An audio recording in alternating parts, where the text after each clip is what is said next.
রান্নার সাথে সাথে নিজের নেশাটাকেও তো জারি রাখতে হবে, তাই আজকের রান্না থেকে থাকলো এই আঁকাটা।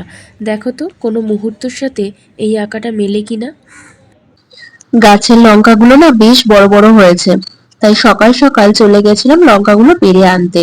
সামনে এত বড় বড় লঙ্কা হয়ে রয়েছে দেখে আর লোভ সামলানো যায় বলো? তাই এক বাটি পেড়ে নিয়ে চলে এলাম। গাছটা যবে থেকে লাগানো হয়েছে বেশ ভালো লঙ্কা দিচ্ছে, আর লঙ্কাতে ঝালও রয়েছে, যাকে বলে একেবারে ঘি লঙ্কা।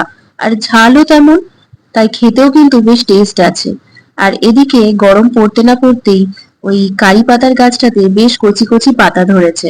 বাড়িতে কারি পাতার গাছ থাকলেও আমরা খেতে পারি না। এই সেদিনই যেমন পাশের বাড়ি থেকে একজন এসে গাছ থেকে কয়েকটা কারি পাতা তুলে নিয়ে চলে গেল। আবার তারও কয়েকদিন আগে একজন ভদ্রলোক এসে বলল যে তোমাদের বাড়িতে শুনেছি কারি পাতার গাছ আছে, কটা নেওয়া যাবে নাকি? ব্যাস এই করে করে আশেপাশের লোকই ফুরিয়ে দিচ্ছে, আর আমাদের আর খেতেও মনে থাকে না, তুলতেও মনে থাকে না। তাই আজ সকাল সকাল বেশ অনেকগুলো কারি পাতা তুলে নিয়ে এসেছি এই আলু ভাজা করব বলে। কাল রাতে বেশ অনেকগুলো রুটি বেঁচে গেছিল, এমনিতে পড়ে থাকলে কেউ খাবে না, তাই ওই অগত্যা এই পন্থা নেওয়া। এই সরু সরু করে সকালবেলা আলুগুলোকে কেটে রেখেছিলাম, এখন কাঁচা পেঁয়াজ আর ওই গাছের কাঁচা লঙ্কা চিড়ে সুন্দর করে একটু বেশি করে তেল দিয়ে ভালোভাবে ভাজা ভাজা করে নেবো। এই কাঁচা পেঁয়াজ দিয়ে আলু ভাজা করলে না শাশুড়ি মা ভীষণ ভালো খায়। তো রুটিগুলো উঠে যাবে, পড়েও থাকবে না, আর তার সাথে এই জিনিসটাও বেশ খেতে সুন্দর লাগবে।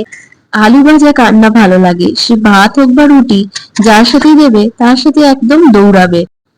ছোটবেলায় যখন স্কুলে টিফিন নিয়ে যেতাম, বেশিরভাগ দিনই টিফিন থাকতো রুটি আর আলু ভাজা। সে যে কি ভালো লাগতো! টিফিন বক্স খোলার সাথে সাথেই বন্ধুরা একেবারে হাপিস করে দিত। এক এক দিন এক এক রকম টিফিন করে দিত মা, তবে তার মধ্যে সব থেকে ফেভারিট ছিল এই রুটি আলু ভাজা। ওদিকে আলুটাও ভাজা হয়ে গেছে, আর রুটিটাও হালকা করে চাটুতে সেঁকে নিয়েছি। চাটুতে সেঁকে নেওয়ার পর না ওটা বাসি রুটি কেউ বলবেই না, একদম মনে হবে নরম টাটকা রুটি। আর এদিকে দুটো ডিম সেদ্ধ বসিয়ে দিয়েছি। বাড়িতে সেরকম কেউ ছিল না, শুধু আমি আর মা, তাই এই জন্য দুটো ডিম বসিয়ে নিলাম সেদ্ধ। এই রুটি, আলু ভাজা আর ওই দুটো ডিম সেদ্ধ দিয়ে দুজনে আজকে টিফিনটা সারবো। সকালবেলা এসব টিফিনের পর্ব শেষ হলে ওদিকে আবার দুপুরে রান্না চাপাতে হবে, সেই চিন্তাও মাথায় আছে। তবে সকালবেলা এইরকম একটা ব্রেকফাস্ট পেলে কিন্তু মনটা আনন্দে ভরে যায়।